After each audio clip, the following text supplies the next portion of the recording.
सभी को जय हिंद and welcome to the Invictus engineer. तो आई होप कि आप सब अच्छे होंगे और आपकी जो प्रिपरेशन है वो अच्छे से चल रही होगी। तो जो हमारी कंप्यूटर फंडामेंटल की सीरीज़ है उसके हम थ्योरी चैप्टर्स कर रहे हैं अलग से, और जो हमारी एमसीक्यू सीरीज़ है हमने कोशिश करेंगे 3000 एमसीक्यूज़ प्रोवाइड करने की। तो उसका आज हमारा सेकंड चैप्टर है जो है हमारा, जिसमें हम जो है हिस्ट्री और जनरेशन से मेनली एमसीक्यूज़ को कवर करेंगे। तो इसमें हम कोशिश करेंगे कि 50 के आसपास एमसीक्यूज़ को कवर करें। तो चलिए शुरू करते हैं। तो अगर फर्स्ट क्वेश्चन की बात करें तो which was the first electronic digital programmable computing device. अगर बात करें हिस्ट्री में तो सबसे उन्होंने पूछा कि सबसे पहला इलेक्ट्रॉनिक्स भी था और डिजिटल भी था और प्रोग्रामेबल कंप्यूटिंग डिवाइस था, वो किसने या कौन सा था और किसने डिस्कवर किया था। तो वो था आपका कोलोसस। तो कोलोसस जो था ये सबसे पहला electronic digital programmable computing device था। लेकिन अगर बात करें हम आजकल की सभी बुक्स की या जो जहाँ भी देखें मेनली तो ये नाम नहीं आता है, इसके पीछे एक रीज़न है। तो सबसे उससे पहले हम बात करें इसके ओरिजिन की या फाउंडर की, वो थे आपके थॉमस हेरोल्ड फ्लावर्स। ये हुआ था आपका 1943 से 1945 के बीच में। तो जो अगर रीजन की बात करें तो जो ये थॉमस हेरोल्ड थे ये थे आपके ब्रिटिश जनरल पोस्ट पे थे, यानी ब्रिटिश आर्मी में। अगर इसके इन्वेंशन की बात करें तो ये था आपका वर्ल्ड वॉर 2 के टाइम की बात है। तो इन्होंने ये इवेंट किया था जो आपके जर्मन जो सोल्जर थे उनके जो मैसेजेस थे उनके मैसेजेस को कोड करने के लिए, इनक्रिप्ट करने के लिए या पढ़ने के लिए इन्होंने इन्वेंट किया था आपका क्लोज। और इसीलिए इसको जो है ऑलमोस्ट 30 ईयर्स के लिए इन्होंने छुपा के रखा, यानी इसको लीक नहीं किया। तो नेक्स्ट क्वेश्चन करें तो एडवेक की फुल फॉर्म पूछी है।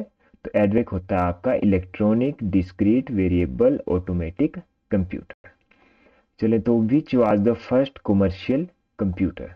तो फर्स्ट कमर्शियल कंप्यूटर की बात करें तो जैसे पहले ही बताया वो था आपका मार्क 1 कंप्यूटर, यानी फेरेंटी मार्क 1 कंप्यूटर। जो एनालिटिकल इंजन है और जो डिफरेंस इंजन है ये आपके इन्वेंट किए थे चार्ल्स बेबेज ने, और कोलोसस का हमने देख लिया ऊपर। ये बात करें तो आपका यूनिवेक स्टैंड्स फॉर, तो यूनिवेक होता है आपका यूनिवर्सल ऑटोमेटिक कंप्यूटर। एनिक की फुल फॉर्म की बात करें तो एनिक होता है आपका electronic numerical integrator and computer. ये आ गया आपका एनिक। की बात करें who invented the punched card. तो अगर बात करें हम पंच्ड कार्ड जो है आपके किसने इन्वेंट किए थे, तो वो थे आपके हरमन होलेरिथ। तो हरमन होलेरिथ जो थे इन्होंने इन्वेंट किए थे आपके पंच्ड कार्ड। आगे चले हम सेवंथ क्वेश्चन पे। तो which electronic component are used in second generation. तो सेकंड जनरेशन में हम इसको बड़ी बार रिपीट कर चुके हैं। तो सेकंड जनरेशन में यूज किए गए थे ट्रांजिस्टर, फर्स्ट में थे आपके वैक्यूम ट्यूब्स, और जो आईसीज थे वो थे आपके थर्ड में, वो आगे क्वेश्चन में देखते हैं। तो थर्ड जनरेशन में आपके यूज किए गए थे आईसीज यानी इंटीग्रेटेड सर्किट्स। तो बात करें जो आपकी फोर्थ जनरेशन थी उसमें यूज किए गए थे आपके आई माइक्रो प्रोसेसर, लेकिन वीएलएसआई यानी वेरी लार्ज स्केल इंटीग्रेशन के माइक्रो प्रोसेसर। अगर बात करें तो फिफ्थ जनरेशन में, तो फिफ्थ जनरेशन में आपका यूएलएसआई माइक्रो प्रोसेसर यानी ultra large scale integration micro processor. और एक अदर बात करें तो इसमें यूज की गई थी आपकी एआई आर्टिफिशियल इंटेलिजेंस। अगर एन कंप्यूटर की बात करें तो ये है आपका फर्स्ट जनरेशन का कंप्यूटर, यानी एनिक जो फर्स्ट जनरेशन में आपका इन्वेंट हुआ था। वीएलएसआई की फुल फॉर्म की बात करें तो वो होती है आपकी वेरी लार्ज स्केल इंटीग्रेशन। अगर यूएलएसआई की बात करें वो होती है आपकी अल्ट्रा लार्ज स्केल इंटीग्रेशन। अगर बात करें विच लैंग्वेज जो है वो कौन सी प्रोग्रामिंग लैंग्वेज सबसे पहले फर्स्ट जनरेशन में यूज की गई थी, तो वो थी आपकी मशीन लैंग्वेज। अगर बात करें आपकी फोर्ट्रेन की फुल फॉर्म की तो ये होता है आपका फॉर्मूला ट्रांसलेशन। बात करें तो द कंप्यूटर वर्ड जो है ये आया है आपका वर्ड कंप्यूट से, जिसका मतलब होता है टू कैलकुलेट। फिर बात करें, नेक्स्ट क्वेश्चन है आपका, how many vacuum tubes used in first generation computer. जो ENIAC था उसमें कितनी वैक्यूम ट्यूब यूज की गई थी, तो वो थी आपकी 18,000, 18,000 के आसपास जो वैक्यूम ट्यूब है वो यूज की गई थी। तो इसमें से कौन सा कंप्यूटर जो है आपका फर्स्ट जनरेशन को बिलोंग करता है, तो ENIAC, EDSEC और EDVAC ये सभी जो है आपके फर्स्ट जनरेशन में है, तो आंसर हो जाएगा आपका डी। नेक्स्ट बात करें तो which language used in first generation computer. तो फर्स्ट जनरेशन ने यूज की थी आपकी मशीन लैंग्वेज।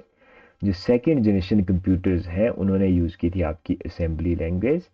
और थर्ड जनरेशन है उसमें बहुत सारी मल्टीपल लैंग्वेज आ गई थी, तो फोर्ट्रैन, कोबोल, पास्कल ये सब थी आपकी थर्ड जनरेशन में।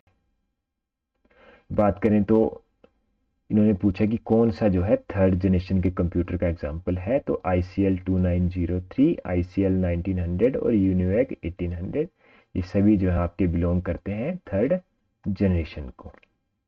बात करें इंटेल माइक्रो प्रोसेसर जो था 4004 डेवलप्ड इन, तो जो सबसे पहला माइक्रो प्रोसेसर था इंटेल ने डेवलप किया था, तो इसको किया था 1971 में, 1971 में। बात करें what is used in first generation for storage, तो स्टोरेज के लिए जो फर्स्ट जनरेशन में यूज किया गया था आपका मैग्नेटिक ड्रम। तो बात करें अगर फर्स्ट माइक्रो प्रोसेसर जो था इन द वर्ल्ड, तो वो था, सॉरी, फर्स्ट जो माइक्रो कंप्यूटर था वो था आपका अल्टेयर 8800। तो अल्टेयर 8800 जो था सबसे पहला माइक्रो कंप्यूटर था वर्ल्ड का। फिर बात करें फर्स्ट सुपर कंप्यूटर वर्ल्ड की, तो जैसे कि हमने पहले पढ़ा है वो था आपका क्रे 1। तो क्रे 1 आपका दुनिया का सबसे पहला सुपर कंप्यूटर। तो इसको डेवलप कब किया गया था, इसको डेवलप किया गया था आपका 1976 में, 1976 में। नेक्स्ट बात करें आपकी CDC की फुल फॉर्म की बात करें, तो CDC होता है आपका control data corporation, control data corporation. बात करें KIPS की फुल फॉर्म, तो वो होती है आपकी नॉलेज इंफॉर्मेशन प्रोसेसिंग सिस्टम, यहाँ पे M लिखना भूल गए, तो नॉलेज इंफॉर्मेशन प्रोसेसिंग सिस्टम होता है आपका KIPS। तो जो DVD है वो कब इन्वेंट की गई थी आपकी, वो की गई थी आपकी 1995 में। तो DVD का इन्वेंशन हुआ था आपका 1995 में। अगर बात करें फर्स्ट जो लिनक्स कर्नल था वो कब रिलीज किया गया था, तो वो रिलीज किया गया था 1991 में, 1991 में जो है लिनक्स का पहला कर्नल या बात करें वर्जन रिलीज किया गया था 1991 में। अगर बात करें मैक ऑपरेटिंग सिस्टम जो है वो कब डेवलप हुआ था, तो वो डेवलप हुआ था आपका 1984 में। तो मैक ऑपरेटिंग सिस्टम हुआ था आपका 1984 में। तो बात करें फर्स्ट फ्लोपी डिस्क कब इन्वेंट हुई थी, तो वो हुई थी आपकी 1960 में। First floppy disk was invented in 1960। फिर बात करें कौन सा ऐसा कंपोनेंट है जो यूज किया जाता है as a switching device for fourth generation. तो फोर्थ जनरेशन में स्विचिंग डिवाइस यूज किया गया था आपका माइक्रो प्रोसेसर, यानी मेन जो था इसमें कंपोनेंट था उस वो था आपका माइक्रो प्रोसेसर। बात करें सी लैंग्वेज के इन्वेंटर की, तो वो थे आपके डेनिस एम रिची। अगर बात करें जो आर्क राइवल्स है, IBM और एप्पल जो है कंप्यूटर्स, इन्होंने एक साथ काम करना शुरू किया कब, वो किया था इन्होंने 1991 में। तो जो आर्क राइवल थे और जो IBM थे, सॉरी, आर्क राइवल IBM और जो एप्पल थे, ये दोनों जैसे एक दूसरे के ऑपोजिट थे, यानी दोनों सेम फील्ड में वर्क कर रहे थे लेकिन साथ में नहीं थे, एक दूसरे के कंपटीटर थे। लेकिन फाइनली 1991 में टेक्नोलॉजी को एडवांस करने के लिए इन्होंने साथ में काम करना शुरू किया। आगे बात करें a computer that is old and perhaps not satisfactory, यानी एक कंप्यूटर या ऐसे सॉफ्टवेयर की बात करें या कोई भी अगर बात करें उसके ऑपरेटिंग सिस्टम की, जो है अभी के टाइम में जो है वो सेटिस्फैक्टरी परफॉर्मेंस नहीं दे रहा है, तो उसको कहते हैं हम लेगेसी सिस्टम, लेगेसी सिस्टम कहते हैं। अगर कोई भी सिस्टम जो है आज के टाइम में सेटिस्फैक्टरी परफॉर्मेंस नहीं दे रहा है। Next is your who invented first electronic digital computer इन 1930। तो पहला जो इलेक्ट्रॉनिक डिजिटल कंप्यूटर था वो आपका किया था जॉन विंसेंट एटनसॉफ ने। तो अगर बात करें तो वो था आपका ABC computer, Atanasoff Berry computer. Next is your the first computer जो था सबसे पहला, मार्क वन 1937 में, उसको इन्वेंट किसने किया था? वो किया था आपका होवर्ड एच आइकन ने। तो होवर्ड एच आइकन ने सबसे पहला कंप्यूटर जो था मार्क वन, जो कमर्शियली अवेलेबल था, वो किया था आपका होवर्ड एच आइकन ने। नेक्स्ट बात करें आपकी जो फोर्ट्रन, जो फॉर्मूला ट्रांसलेशन लैंग्वेज है, इसको डेवलप किया था आपका आईबीएम ने। और ये कब किया था? ये किया था 1957 में। 1957 में डेवलप किया था फोर्ट्रन को बाई आईबीएम, जो है इंटरनेशनल बिजनेस मशीन। नेक्स्ट बात करें जो आपका प्रोलोग लैंग्वेज है, ये कब डेवलप की गई थी? तो प्रोलोग जो लैंग्वेज है, ये डेवलप हुई थी आपकी 1972 में। नेक्स्ट बात करें इंडिया का पहला कंप्यूटर जो इलेक्ट्रॉनिक कॉरपोरेशन ऑफ इंडिया ने बनाया था, ईसीआई ने, वो था आपका सिद्धार्थ। तो सिद्धार्थ जो था भारत का सबसे पहला बना हुआ इलेक्ट्रॉनिक कंप्यूटर था। नेक्स्ट बात करें India's first computerised petrol pump.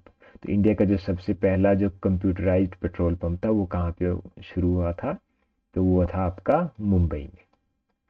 फिर बात करें इंडियाज फर्स्ट पॉलिटिकल पार्टी जिसने जो है अपनी वेबसाइट बनाई थी और इंटरनेट को ज्वाइन किया था, तो वो थी आपकी बीजेपी, भारतीय जनता पार्टी जो थी, उन्होंने वो सबसे पहली पार्टी थी अपनी वेबसाइट बनाने वाली और डिजिटली रजिस्टर होने वाली। नेक्स्ट बात करें a term in computer terminology is a change in technology of a computer was being used. यानी एक टर्म होती है कंप्यूटर टर्मिनोलॉजी में, जो जैसे टेक्नोलॉजी में एडवांसमेंट हो रही है तो उसके लिए कौन सा यूज़ किया जाता है? तो वो है, वो बोलते हैं हम जनरेशन्स। नेक्स्ट बात करें तो जो बैच प्रोसेसिंग है, तो वो सबसे पहले कब यूज़ की गई थी? तो बैच प्रोसेसिंग जो है आपकी वो यूज़ की गई थी आपकी फर्स्ट जनरेशन में। फिर बात करें dash is an emerging branch in computer science which intercept means method of making computer think like human being. तो ये पूछ रहे हैं कि कौन सी ऐसी ब्रांच है कंप्यूटर साइंस की जिनका जो मेन एम है वो है कि हम ऐसी मशीनें बनाएं जो इंसानों की तरह सोच सके और इंसानों की तरह काम कर सके। तो वो है आपका एआई यानी आर्टिफिशियल इंटेलिजेंस। आगे बात करें तो इन दिस जनरेशन जो आपका टाइम शेयरिंग था और जो रियल टाइम था और जो नेटवर्क और डिस्ट्रीब्यूटेड ऑपरेटिंग सिस्टम जो है ये यूज़ किए गए थे, तो ये थी आपकी फोर्थ जनरेशन। तो फोर्थ जनरेशन में आपका time sharing, real time, network और जो आपके डिस्ट्रीब्यूटेड ऑपरेटिंग सिस्टम है वो यूज़ किए गए थे। Next is your MIPS। MIPS की फुल फॉर्म की बात करें तो वो होता है आपका मिलियंस ऑफ इंस्ट्रक्शंस पर सेकेंड। बात करें 50th क्वेश्चन की, तो execution of several activities at the same time. यानी एक ही टाइम पे मल्टीपल एक्टिविटीज को, जैसे आप एक साइड जो है वर्ड का काम कर रहे हो, दूसरी साइड आपने कोई इंटरनेट की ब्रांच खोली हुई है या टैब खोला हुआ है, तीसरा आप कैलकुलेटर पे वर्क कर रहे हो, तो इसको क्या बोलते हैं? इसको बोलते हैं पैरेलल प्रोसेसिंग। यानी एक साथ दो चीज़ों पे प्रोसेसिंग करने को बोलते हैं पैरेलल प्रोसेसिंग। तो इसके साथ जो हमारे कंप्यूटर एमसीक्यू सीरीज का सेकंड चैप्टर खत्म होता है। एंड आई होप कि ये वीडियो आपके लिए फ़ायदेमंद रहेगा। हाँ, ये क्वेश्चंस थोड़े से बेसिक्स हैं, थोड़े से आसान लगेंगे आपको, लेकिन किसी भी चीज़ के लिए सबसे पहले जो है बेसिक ही हमें कवर करना पड़ेगा। थ्योरी में भी हम सबसे पहले बेसिक ही कवर करेंगे और इसमें भी। तो बेसिक कवर करने के बाद ही हम एडवांस लेवल जो है एडवांस क्वेश्चन को या एमसीक्यूज को अटैम्प्ट कर पाते हैं। तो थैंक यू सो